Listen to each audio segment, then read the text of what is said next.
Alrighty, now for the last topic of the day, which is finding the maximum or the minimum of a quadratic function. So to recall, for a parabola, the vertex is either your minimum or your maximum value. So also recall the quadratic function, so the general quadratic function, right? So and then I didn't label it, but these are just the steps on solving today's example, right? So let's just go ahead and do that. So I say example 1, it's the only example, right? So we have g of x, which is 2x squared minus 8x plus 5, right? So the directions, we have multiple. It says answer the following questions. So 1, does the function have a minimum or maximum value? 2, where does the minimum or maximum value occur? And 3, what is the function's minimum or maximum value? One thing I do want to note is in ALEKS, they like to interchange 2 and 3 a lot, so you have to be really careful on what you pick, right? Because where and what are two completely different things. So, so when I give you steps, why are we using these steps? So essentially, we want to find, so because it says, does the function have a minimum or maximum value, that should tell, for a quadratic function, that should immediately tell us that we want to find the vertex, because the vertex is what tells us what is the minimum or the maximum value. So, first things first, we want to identify A, B, and C. So A is 2, B is -8, and then C is 5, right? So the first things first, we can actually answer question 1 right away, because what do we know about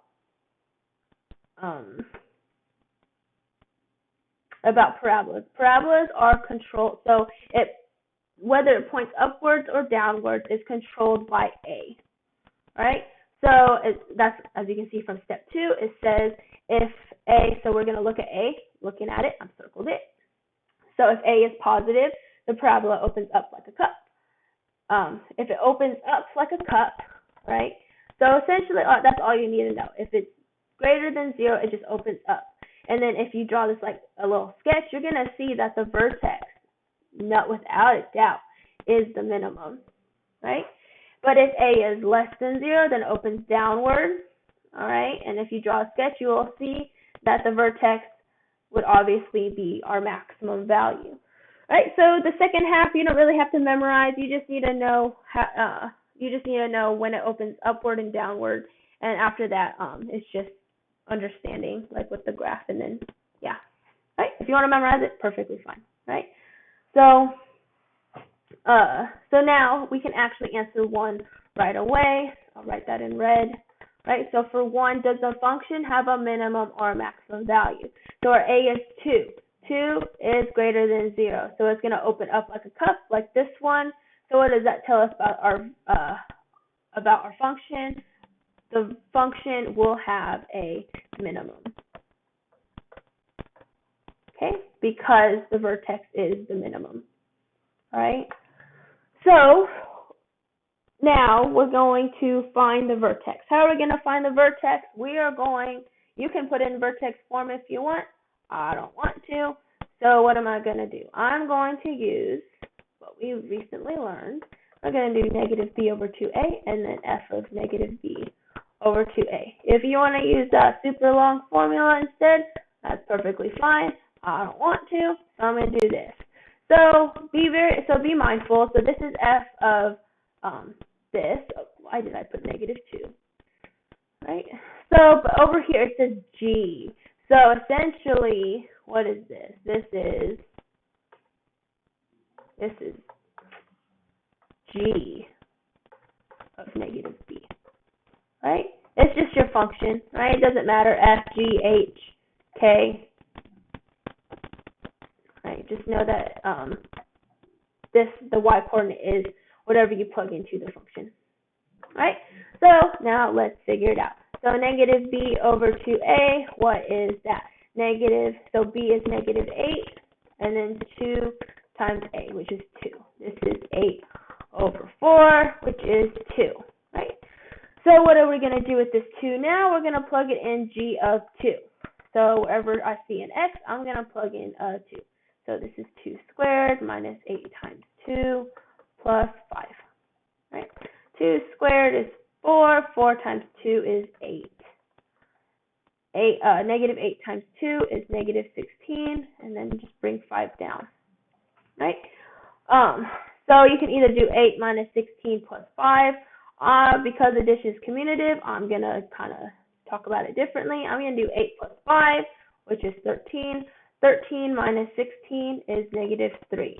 As you can see, if you just go from left to right, you'll still get the same answer because 8 minus 16 is negative 8. Negative 8 plus 5 is negative 3. So, yeah, doesn't matter what order you put them in, right? Just remember you got to keep the signs with them as well.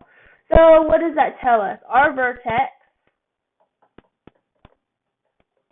is 2, negative 3. So what are we going to do with this vertex? So if we look at step 4, we're going to answer our questions. So it says where the minimum or maximum value occurs. Where it occurs is the x, right? This is where. Okay. The value is your y coordinate, all right? Always. The where is always your x. Your value is your 3. So when you look at this, so if you like, so g of 2, okay, so, yeah, so that is where. So at 2, that is where our x equals 2, that is where our vertex occurs, but the value of it, we got to solve for it, and the value would be negative 3, right? So, it's a little messy, it's fine.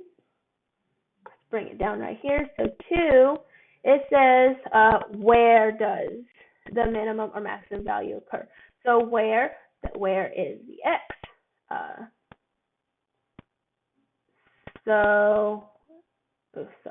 It's going to be at 2, and then for 3, it says, what is it? It's negative 3. I think this is the notation. Let me check. Yeah, so technically, okay, so this is supposed to be x is equal to 2, and then negative 3 is the value, right? So these are the topics for the day. If you guys have any questions, please email me, anything. So I'll talk to you guys tomorrow. Bye.